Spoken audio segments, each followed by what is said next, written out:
Secunderabad cantonment MLA Lasya Nanditha car ప్రమాదంలో మృతి చెందారు. ఎమ్మెల్యే ప్రయాణిస్తున్న కారు తెల్లవారుజామున పటాన్ చెరు ఓఆర్ఆర్ వద్ద ప్రమాదానికి గురైంది. ఓఆర్ఆర్ లోని సుల్తాన్పూర్ వద్ద కారు అదుపు తప్పి రైలింగ్ ను ఢీకొట్టింది. దీంతో ఎమ్మెల్యే నందిత అక్కడికక్కడే మృతి చెందారు.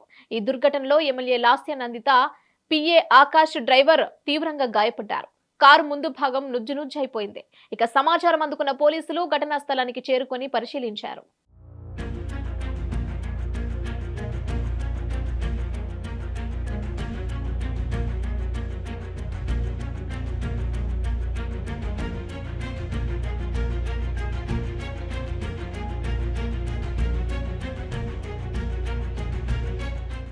మేడ్చల్ నుంచి పటాన్ చెరు వస్తుండగా ఈ ప్రమాదం చోటు చేసుకుంది. అయితే ఈ ప్రమాదానికి ముఖ్యంగా అతివేగం, డ్రైవర్ నిద్రమత్తు వల్లే రోడ్డు ప్రమాదం జరిగినట్లు పోలీసులు అనుమానిస్తున్నారు.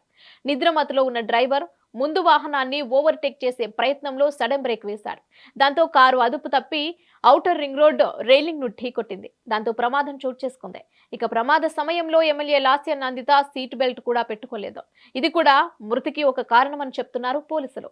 ప్రమాదంలో గాయపడ్డ డ్రైవర్ ను ఆసుపత్రికి తరలించారు. ఇక ఎమ్మెల్యే నందిత డెడ్ బాడీని పోస్టుమార్టం నిమిత్తం గాంధీ ఆసుపత్రికి తరలించారు. ఆమె మరణంతో బీఆర్ఎస్ శ్రేణుల్లో విషాదం నెలకొంది.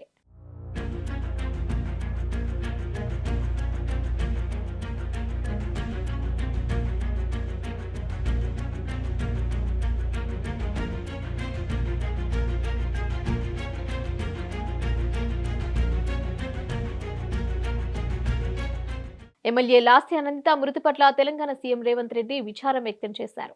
ఈ మేరకు ట్విట్టర్ వేదికగా వారి కుటుంబానికి ప్రగాఢ సానుభూతిని తెలియజేశారు.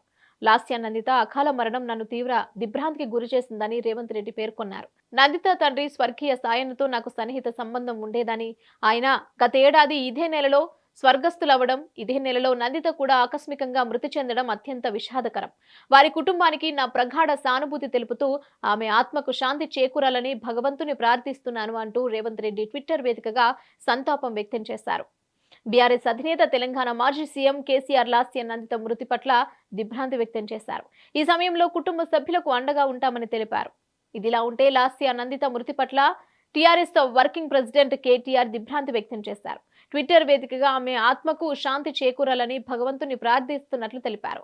ఈ విషాదకరమైన క్లిష్ట సమయంలో ఆమె కుటుంబ సభ్యులకు, స్నేహితులకు బలం చేకూర్చాలని దేవుని ప్రార్థిస్తున్నట్లు తెలిపారు. యువ నేతను కోల్పోవడం బాధగా ఉందని కేటీఆర్ ట్వీట్లో పేర్కొన్నారు. మరోవైపు లాస్య నందిత మృతి వార్త తెలుసుకున్న మాజీ మంత్రి బీఆర్ఎస్ ఎమ్మెల్యే హరీష్ రావు ఆసుపత్రికి వెళ్లారు. కుటుంబ సభ్యులకు ధైర్యం చెప్పారు.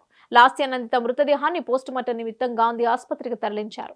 పోస్టుమార్టం నిర్వహించిన అనంతరం ఆమె పార్థివ దేహాన్ని కుటుంబ సభ్యులు ఇంటికి తరలించనున్నారు. ఇప్పటికే భారీ సంఖ్యలో బీఆర్ఎస్ శ్రేణులు, అభిమానులు ఆసుపత్రి వద్దకు, నివాసం వద్దకు చేరుకుంటున్నారు. కుటుంబ సభ్యులు, అభిమానుల కన్నీటి పర్యంతంతో విషాద ఛాయలలుముకున్నాయి.